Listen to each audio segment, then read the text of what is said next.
네, 어벤져스 전략회의 5월 4일 월요일 순서 진행하도록 하겠습니다. 오늘로 꼭 지방선거가 30일 남았습니다. 지방선거와 동시에 치러지는 14군데 재보궐선거도 딱 30일이 남았습니다. 물론 사전투표일을 기준으로 하면 이제 30일도 채 남지 않았습니다. 그야말로 이제 일전이 시작됐습니다. 오늘 한동훈 전 대표가 조금 전 오후 2시에 예비 후보를 오늘 등록을 했습니다. 예비 후보로 등록을 할 경우에는 뭐 여러 가지 뭐 명함도 돌릴 수가 있고 또 이렇게 지지 행위를 할 수도 있고 이런 여러 가지 이제 혜택이 있습니다.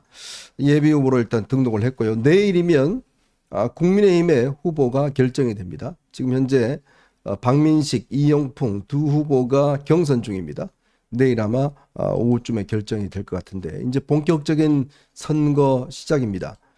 오늘 뭐 일단 시작과 함께 나온 여론조사가 꽤 그래도 그동안의 성과를 좀 반영한 조사가 나와서 그나마 좀 다행스럽습니다. 자, 조금 전 한동훈 대표가 예비 후보 등록을 마치고 난 다음에 했던 그 기자회견 장면을 잠시 보고 가시겠습니다. 이번 재보궐선거 특히 각 재보궐선거에서 승리해서 후의 미래, 부산의 미래, 대한민국의 미래를 한동훈이 끝까지 가보겠습니다. 이번 선거에서 제가 승리하는 것은 속주하고 있는 이재명 정권을 제대로 견제하는 보수가 재건된 것이고, 그리고 잠시 보수가 보수의 모습을 믿고 일타효 그들의 작곡가를 국민의 일타를 정상화시키는 것이기도 합니다. 무엇보다 우리 북부 갑은 부산 전체 18개 지역구 중에서 20년간 늘 18번째 순위였습니다. 선순위를 받습니다. 늘 양보만 해오고 그걸 참아 오셨습니다. 이제 한동훈이 그걸 바꾸겠습니다. 저는 양보만 해온 것을 부산에 있는 대한민국의 1순위로 바꾸겠습니다.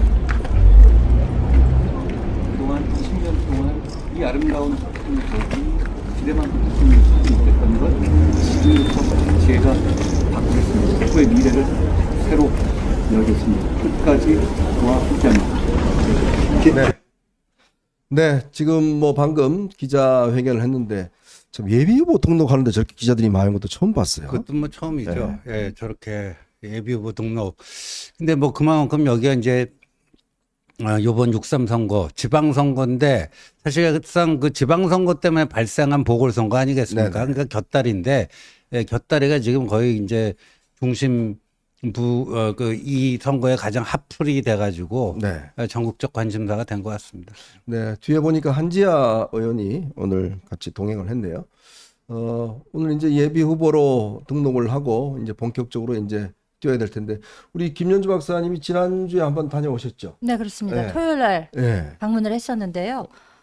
일정이 매우 빡빡하게 네. 진행이 되고 있는 데다가 그날 이제 제가 동참한 일정만 하더라도 아파트 두 군데 이제 경로당 네. 가서 어르신들 찾아뵙고 그리고 나서 구포 3동 그쪽으로는 전에는 간 적이 있었습니다만 네.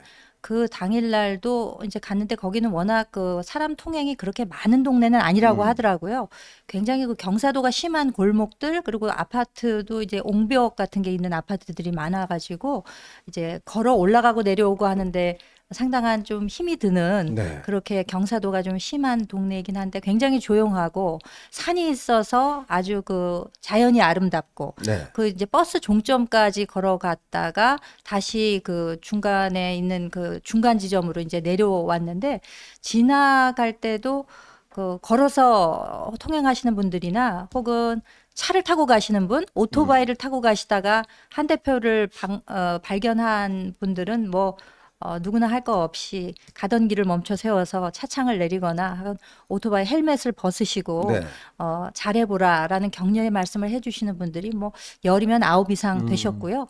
그리고 또 한 군데는 이 아파트가 옹벽 같은데 안으로 이렇게 좀 쏙 들어간 곳이 있었는데 네. 지반이 약하니까 그 주변으로는 차량을 주차하지 말라는 사인보드가 있을 정도였는데 거기 이렇게 이제 망처럼 돼 있는데 저희가 서 있는 평지에서 그 아파트를 쳐다보게 되면은 그 아파트의 한 7, 8층 높이? 그 정도 되는데 베란다에서 어떤 남성 어르신께서 아마 무슨 일을 하고 계셨는지 한 50m 정도 돼 있어서 잘 분간이 안 갈 텐데도 방충망을 열고 거기서 소리 지르시면서 이렇게 손을 흔들어 주시더라고요. 그래서 또 거기서 반갑게 인사를 하기도 하고 그랬고 또 미륵사라는 곳도 방문을 했고요. 네. 그리고 젊음의 거리도 갔고 또 구포시장에도 방문을 하는 등 정말 일정이 너무 빡빡해서 정말 힘을 반드시 내야 되는 상황이었지만 또 거기서 환영해 주시는 그 시민 여러분들을 보면 또 힘이 나지 않을 도리가 없는 네. 그런 상황들의 연속이었습니다.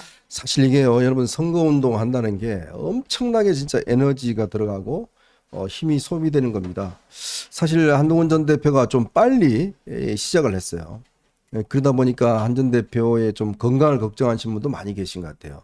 이게 왜냐하면 뭐 이영풍이나 박민식처럼 사람들이 잘 모른 척하고 지나가면 모르겠는데 지나가는 분들이 다 그냥 한동훈 전 대표에게 악수하고 또 근데 이제 이게 한 분 한 분을 전부 다 이게 악수도 하고 뭐 사진도 찍어드리고 정성을 다해야 되니까 그냥 쉽게 넘어갈 수가 없어요. 좀 쉴 수 있는 뭐 이렇게 찻집에서 차 마시고 있어도 많은 분들이 오고 하시니까 참 초인적인 상황인 것 같습니다. 30일 이거 우리 지호님도 선거운동 해봤지만 사실 선거운동 본 기간 16일 동안 하는 것도 엄청나게 힘들잖아요. 아, 그렇죠. 지금 근데 이제 벌써 이게 꽤 오래 했고 네. 또 앞으로 30일 남았는데 30일인데 한번 뭐 중간 점검도 해야 되고 체력 보강도 좀 해야 네. 되고 그럴 때는 뭐 정상적으로 이 시간 뭐 여유 있게 잡고 체력 보강하기 쉽지가 않잖아요. 그렇죠. 그럴 때는 그러니까 뭐 수액 주사도 맞고 다들 네. 그래요. 네. 다들. 예. 뭐 공진단 같은 것도 뭐 또 가까운 사람들이 야 이거 먹으면 좀 나아진다 해고 네네. 먹기도 하고 뭐 여러 가지 해야 됩니다. 비상수단은 강구해야 됩니다. 네, 하여튼 이 30일 특히 이 선거 기간이 5월 달이어서 꽤 더운 날인 것 같습니다. 그래서 아마 이 길거리 돌아다니면 힘도 많이 빠지고 다리도 아프고 많이 힘들 겁니다. 그래서 오로지 여러분들의 응원과 또 정말 이 대한민국을 더 잘 살게 만들겠다라는 그런 열정이 없으면 이 30일 참 버티기가 어렵습니다. 그래서 많은 분들의 이 응원이 있어야 되겠다 이런 생각이 듭니다. 참 제가 멀리서 참 안타깝습니다. 뭘 이렇게 직접 도와줄 수도 없고 밥을 먹일 수도 없고 참 안타까운 상황인 것 같습니다. 그 노점상 하는 할머니 한 분이 네, 한 대표한테 꼭 먹이고 싶다고 네, 무슨 밥을 해가지고 뭐 하는 그 네, 쇼츠 네, 영상이 네, 있더라고요. 네, 참, 있어요. 네, 참 눈물겹더라고요. 네. 그리고 또 한 가지 또 에피소드 더 말씀드리자면은 이제 식사를 제때 못 하잖아요. 근데 이제 그날 그 경로당을 두 군데를 연속해서 방문을 했는데 나중에 갔던 경로당에서는 아주 한 대표가 오니까 네. 아무래도 이게 상을 점심 시간이기도 했고 좀 이렇게 진수성찬을 차려 놓으셨더라고요. 네. 회도 가지가지 종류가 있고 뭐 나물이랑 이렇게 해놨는데 하여튼 일단 밥을 먹고 가라고 그러시면서 잡아 앉혀가지고 밥하고 그다음에 그 회가 이제 좋은 거니까 네. 그 회를 밥에다가 이렇게 부어 주시면서 네. 고추장이랑 이렇게 섞어 가지고 빨리 좀 드시라고 해서 네. 그거를 또 이제 또 그 뒤에 일정이 있기 때문에 막 우걱우걱 제대로 이제 씹지도 못하고 그래도 또 주시니까 저도 그래서 거기서 밥을 같이 먹었었거든요. 네. 그렇게 이제 먹고 일어나기도 했습니다만 이후에 또 그날 그 조선일보 유튜브와 또 인터뷰가 있었어요. 네, 중간에. 있었어요. 네. 그러니까 뭐 이게 정말 일초의 짬도 없이 그냥 계속 맞물려서 돌아가다 보니까 그냥 많은 분들이 걱정 지금 해주는 글을 올려주고 계십니다만 제 건강도 본인이 좀 잘 관리를 해야 되겠다라는 생각을 하게 되더라고요. 어제 근데 비가 오는데 어떤 분이 엄청 큰 파라솔을 그걸 들고 감독님 그 사진이 있을까요? 한번 찾아보세요. 파라솔 어제 사진 그 유명합니다. 어떤 지자 분께 그 시민께서 네. 저렇게 저 큰 파라솔을 들고 저렇게 비를 내가 하고 싶어서 하는 거라고 이게 참 괜찮습니다 하니까 내가 하고 싶어서 하는 거다 하면서 저 큰 파라솔을 들고 한 대표도 비 안 맞추게 가는 참 저런 걸 보면서 참 저런 분들의 어떤 애정이 어디서 나올까라는 게 그래도 참 정치 좀 제대로 할 수 있는 사람 그런 사람을 좀 이제 국회로 보내야 되겠다. 이런 아마 이제 지지자들의 어떤 열망에서 나온 게 그럼요. 아닌가 참 눈물겨운 장면이었습니다. 그러니까 하나하나가 보면 참 다들 이 그동안 마음속에 숨겨두셨던 이 애정과 열정들을 다 저런 방식으로 자기 나름대로의 의미로 그 어느 할머니 아까 말씀하셨던 분 같은 경우는 그 토마토 하나인가요? 그걸 꼭 그건 또 예, 다른 분이에요. 다른 분이고, 예. 그거는 집어주시고 구포시장 어디서 뭐 하던 분이 토마토 하나를 이렇게 네네. 꼭, 예. 참 저거 보면서 참 많은 분들에게 결국은 이게 어떤 시민의 힘이 그럼요. 결국은 이게 한동훈 대표를 저렇게 지탱하고 있지 않겠는가 그런 생각이 듭니다. 참 저걸 보면 아마 잠자는 시간도 아까울 거예요. 예, 지금 본인 입장에서는 잠자는 시간도 아깝고 또 오늘 매일같이 또 이 구포 시민 여러분 그쪽 이제 북갑 구민들 여러분들은 오늘은 언제 오나 또 이제는 서서히 기다려지기도 할 거예요. 그러니까요. 이게 반복되면 안 보면 섭섭하고 뭐 이런 것도 아마 있을 겁니다. 예, 그런 것들이 참 눈물겨운 하루하루가 지나가고 있습니다.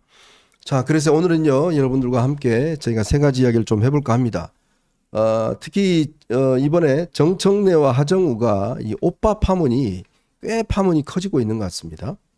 정말 이게 정말 도저히 일반인들 입장에서는 상상할 수 없는 저 발언들을 저렇게 뱉고 있는데 문제는 이 하정우를 돕겠다고 온 정청래가 오히려 더 지금 돕지 못하는 그런 상황이 됐습니다. 자, 그런 상황에서 오늘 부산 MBC가 여론조사가 나왔는데요. 아주 괜찮은 여론조사가 나왔습니다. 하정우 한동훈 후보 간에 0.8% 밖에 격차가 나지 않는 첫 여론조사가 나왔습니다. 자, 이 문제 한번 짚어보고요. 두 번째 이슈로 어제 아마 대구에 갔던 이 장동혁 대표의 아마 표정을 오늘 조간신문에 보신 분들 계실 겁니다. 감독님 그거 한번 보여줄까요? 여러분들 좀 별로 그렇게 반갑지는 않을 텐데. 각오 단단히 네. 하고. 저는 저 표정 보고 저희 오늘 아침에 저희들 논설위원들도 회의할 때 저 사진이 오늘 화제였어요. 왜 전 신문들이 저 사진을 썼을까요? 그 이유가 있을 겁니다. 그 이야기 한번 해보겠습니다. 자, 그리고 좀 전에 이재명 대통령이 특검과 관련해서 시기를 좀 조절해야 된다는 입장을 피력했는데 이 특검 문제가 또 한 번 이제 이 선거의 핵심 이슈로 떠오르고 있습니다. 자, 그 문제도 한번 이야기를 해보도록 하겠습니다. 자, 여러분 보시면서요 구독과 좋아요 알림 꼭 부탁드리고 많은 응원 부탁드리도록 하겠습니다. 자, 우선 좋은 소식부터 먼저 전해드리겠습니다.